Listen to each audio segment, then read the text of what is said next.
just over a little over 24 hours ago, throughout both Queens North and Queens South, so the 108 precinct, the 114 precinct, and the 113 precinct in Jamaica. We had a total of 4 hits in just over 2 to 3 hours. In the first incident, we had an individual shot. Luckily, he has survived the wounds thus far, but obviously anytime we have a gun or a shooting involved, that raises the stakes for us.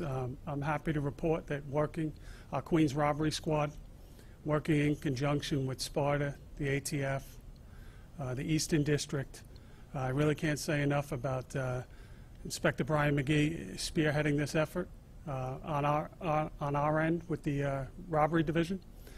We have now 2 people in custody, and we expect them to be charged for 4 robberies, Hobbs Act robberies, that took place just over 24 hours ago.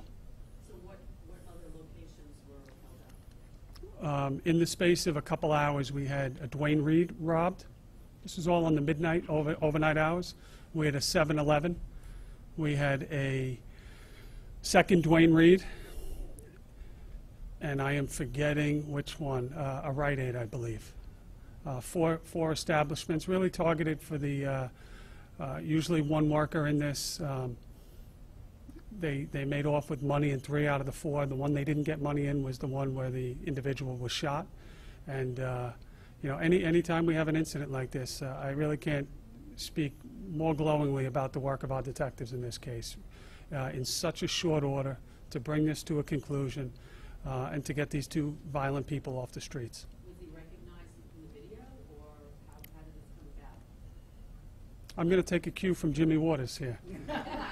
A lot of good detective work, a little mix of different aspects of technology, some good old detective work, locating a vehicle, sitting on that vehicle, so some real good work. But again, some violent individuals, arrests out of state as well as in state, so some real good stuff here. Any updates on the woman's body who was found in the 123, and then also any updates on the Midtown South robbery from Saturday? In transit? Yeah. I'll start with the second one. If we're talking about the same incident, we had a robbery in transit where an individual was stabbed over the weekend. Yeah. That was with I think we put out pictures, a number of individuals. Once again, putting, with your help, information out there and getting tips. Tip came into our Crime Stoppers unit. We have the first individual in custody and under arrest, and I expect more arrests to come in that case. That's on the Midtown South transit case. On the second, which is the first case you asked about, on this weekend we made the unfortunate discovery, some kids walking in the woods. The park is Long Pond Park within the confines of the 123 precinct in Staten Island. Just off of a wooden path, we discovered the charred body of a female white. Active investigation at this point. The autopsy initially has been concluded. There is no conclusive cause of death at this point. The autopsy was completed yesterday. So this remains an investigation of what exactly happened in that park at this point in time. What was found near or around her body, or clothes, a pocketbook, weapon? So what I will tell you at this point in time is we're piecing together essentially a 7-day period. She was reported missing earlier, about 7 days earlier, from the neighboring precinct where she resides in Staten Island. We are starting at that location and trying to fill in the gaps. The detectives from Staten Island Homicide, as well as the 123 squad, have progressed pretty significantly already in about 48 to 72 hours. We are retracing her steps. We have filled in a number of the leads, but I think it would be a little preliminary on my part to start making judgments. We want to make sure that we do not miss anything in this case, and right now it is, as of yet, undetermined how this woman passed away. In terms of what was found near her, I will say that it's our understanding, working with partners in the fire department, for example, that there was evidence of an accelerant that was used around the body. There was something that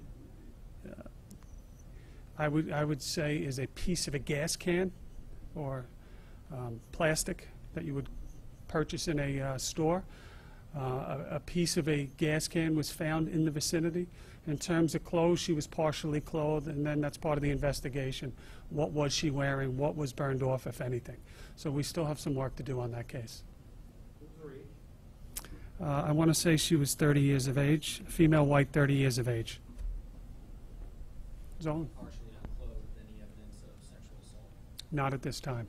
And no obvious cause of death in terms of trauma, strangulation, anything along those lines. So working closely with the ME as always. Any sense of how long she was there? Difficult if you think back of the crazy weather that we had recently. She was found by a few kids walking through that park who I want to say did 100% the right thing.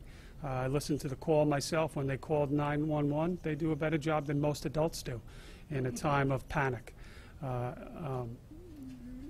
Told the 911 operator the facts, waited there, and really, whoever's children those are, you'd be proud to have those as your children. Guided us right to what they found.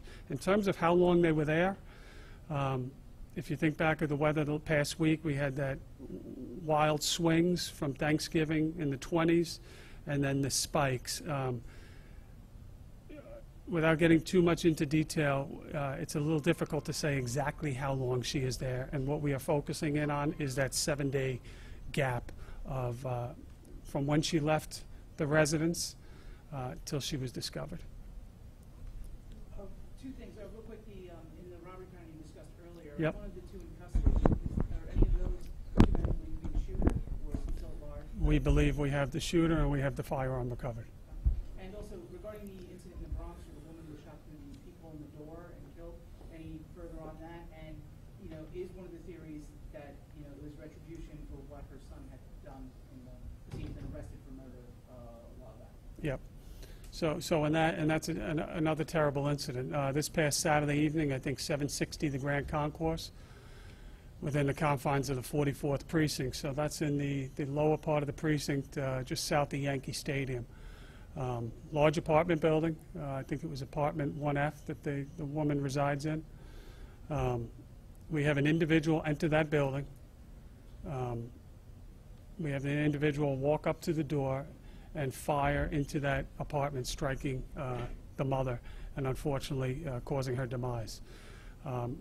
As you alluded to, it's well reported that one of her sons is currently has an open case in Bronx County for an incident that occurred in 2014 with a gang angle to that incident. That is one angle. Again, we do not rule anything out at this time. It's an active homicide investigation. And we have a lot of work to do on this case. We are not ruling anything out, but we are certainly looking into what, if any, correlation there is between the son's prior activities and this incident. Chief, is the second person the getaway driver, and where were they captured? The second person was the driver. We believe we have all pieces involved in these 4 robberies, and they were apprehended within New York City. Why is it federal law? Why are they going to federal court? So we established several years ago our Sparta team, one of the many task forces that we have. Specifically in this case, commercial robberies, commercial gunpoint robberies. One of the options that we can do is go federally, and we're going to exercise that option in this case. Were they wanted in connection with any other patterns or a series of similar incidents? That's something that we're exploring certainly right now. If you've been to a CompStat meeting over the last couple of years, it's something that we never rest with, assuming that this is the only crime they committed. So we're certainly, now we have time. The immediate danger of what transpired is past, and now we will leave no stone unturned. That'll be digital, that'll be electronic, and anything else we can to piece together what else did they do in New York City and what else did they do outside New York City, working with our many partners. It would not surprise me at all if we connected them to other crimes. What I will say is, as an add-on to that, one of the 2 individuals has had an interesting year in 2018, his name has come up in other investigations, and that's as far as I will go. How unusual is it time that pattern taking place?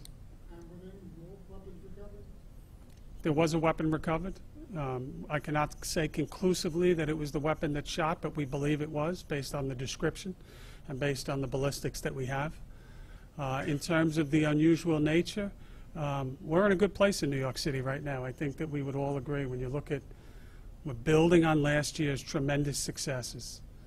This is how we do it, putting the pieces together, focusing on recidivism, focusing in on drivers of crime. The good news is that it doesn't happen as often as it once did. 4 robberies by one team in one night is a little out of the ordinary. So it's good that we got on it as quickly as we did. I want to give really credit to Rodney Harrison's patrol units across Queens that really were on this from the start, as well as the detectives involved. Really good, solid work. 4 in one night is a little unusual. Most happy about, you think of the wanton nature. 4 robberies committed that we know of, and it was the first one that we know of where he shot the individual. So commits the first robbery, shoots an individual, essentially leaves him to die.